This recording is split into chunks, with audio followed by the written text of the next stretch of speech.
Hello humans and welcome back to my channel. My name is Lucy and I'm a PhD student at the University of Birmingham, and today I want to talk to you all about literature reviews. Now you may be sitting there thinking, but you're an English literature student, you don't do literature reviews, isn't that a science thing?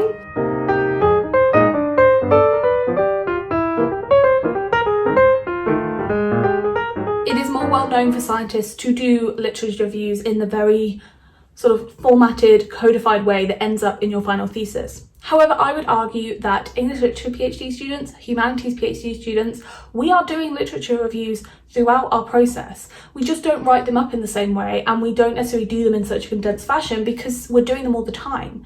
We're using the same skill set, we're just ending up with a different end product. In my first supervision, one of the things my supervisor said was, go find out everything you can about queer theory, try to read up on queer theory, figure out what's important, who are the main critics.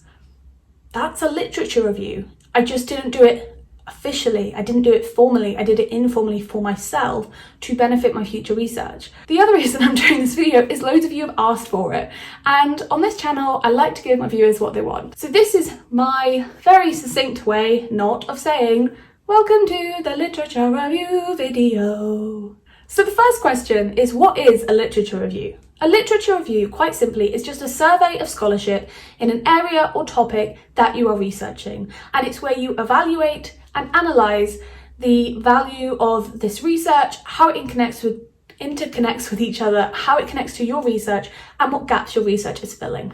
I would argue there are 5 main steps for a literature review, but 3 of them are important for humanities students. Step number 1 is find relevant literature. Now, as a humanities student, you're probably quite familiar with using the library, using sources, finding books, articles, essays on the topic that you are currently writing on.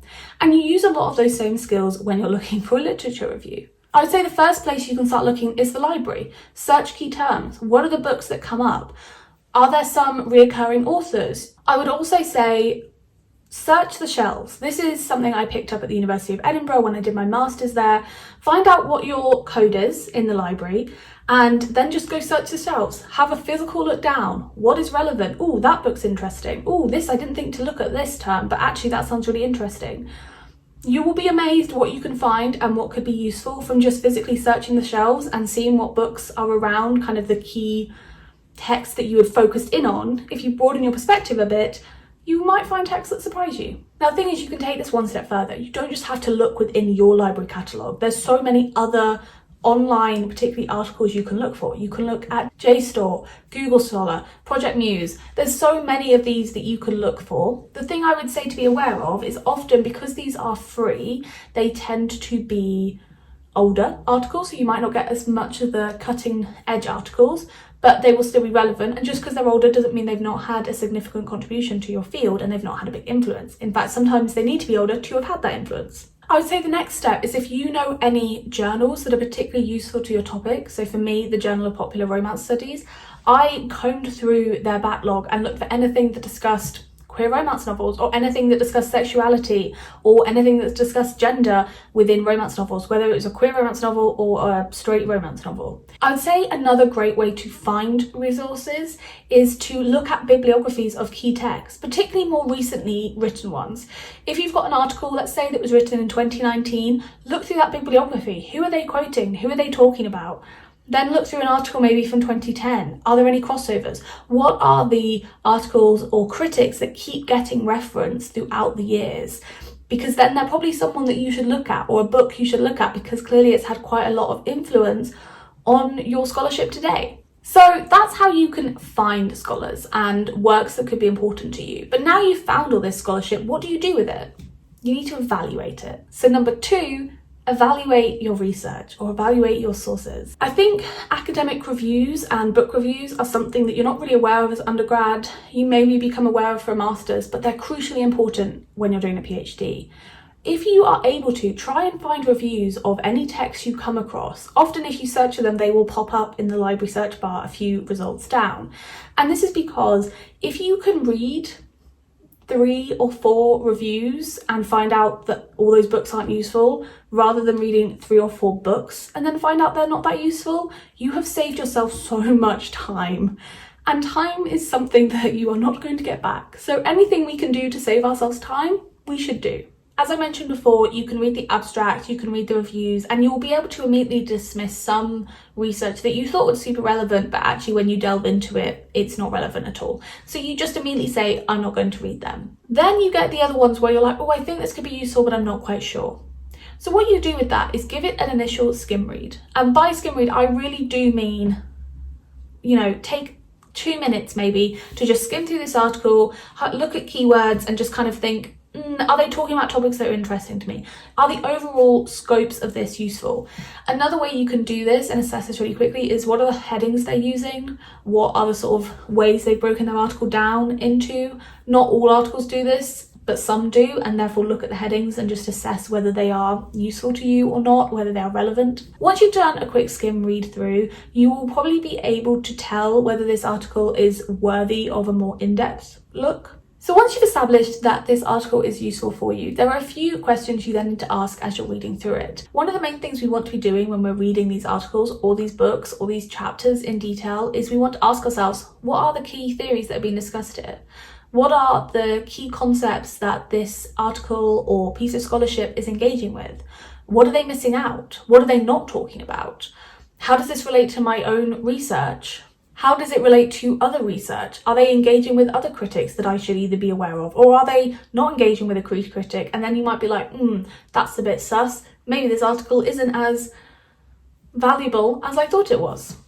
So when you're reading these, take a note of quotes, but also I would say, if you've watched my video on how to organise your notes and research, create a little section just for you, a few bullet points that basically answer those questions. How useful is it? How does it relate to your research? Who have they engaged with? And any further reading that you might have got from this. And by doing that, you're starting to evaluate the sources, not just for their ideas, but for how they are useful to you, how they relate to you, and how they relate to other research in your field. At the moment, you're just trying to establish who the big players are in your field and how you could later engage with them and get information out of them and challenge them potentially. This is what I would consider the third and final step for humanities literature reviews. Is you want to then start identifying themes and debates and gaps across the scholarship you have seen. So let's say you've now read 15 pieces of scholarship. You now want to do a process, I would do this via mind maps, of finding what are the key connectors, what are the kind of things they keep coming back to, the topics they keep talking about. Are there any outliers? Are there any people who, yes, they're useful, but they haven't discussed this? Or, only 2 or 3 people have discussed this, but I think it's worthy of more research. And this is where you want to start pulling people together in a more closely defined way and really seeing what the themes are that emerge and kind of the common debates and arguments that are happening within your field. Because these are the debates and arguments that you're going to tap into potentially with your thesis. Now, one way I did this for my master's dissertation is I put all my scholarship in chronological order. And by doing this, I was really able to track how the debates had changed over time, how the different themes had become important, what were the current debates, what are debates that had been popular maybe 20 years ago but now fizzled out. And I found doing that was a really useful way to kind of get my head around the literature in a very tangible way. So I'd recommend doing that, then doing one that is more focused on themes. So let's say you're looking at queer theory, but you're really, really interested in femininity and how femininity has been queered or approached by queer theorists. So gather all the articles that look at femininity, that look at women, that look at the body or the female body in particular, and just have them again. You could do it in chronological order or you could do it by theme, but that way you then know you've got this bulk of research that is on a particular topic that could be of interest to you. You can also then very easily see how people within that theme are relating to each other. How are they talking to each other? Are they talking to each other? Are they not talking to each other? And by doing that, you get a really firm grasp of what is happening in your research, and that's really important.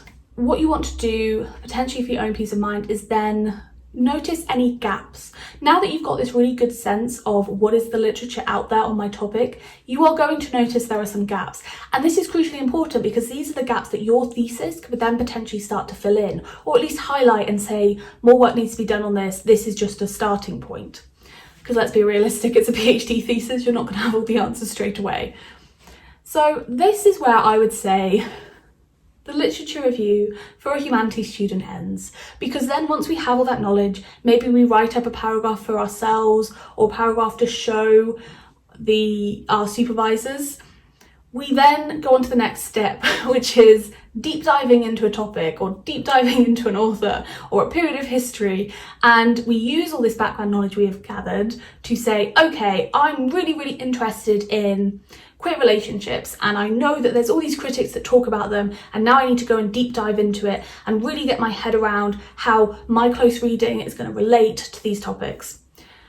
So therefore, that's where it ends for us. We don't ever write it up officially. We don't ever put it in our thesis in such a condensed way, but it's still a very useful early step to do, especially if your PhD is talking about a topic that you are maybe not as familiar with, or one that you haven't studied as much but are super interested in. And I would actually say this is something you do a lot, particularly in your first 6 months. However, you're going to do it throughout, and you're going to kind of keep repeating this process when you discover new topics that you're interested in, because that's the backbone of research for us as English literature students, especially if you are doing one that isn't manuscript led or doesn't have any other kind of close primary sources attached to it. Like mine doesn't really. I have my data, but I'm not having to go into the archives and find long forgotten texts because all my research is 21st century. So that is the video. As you can see, literature reviews for humanities students are a little bit different, but we definitely still do them, and they are definitely still a valuable skill that you should be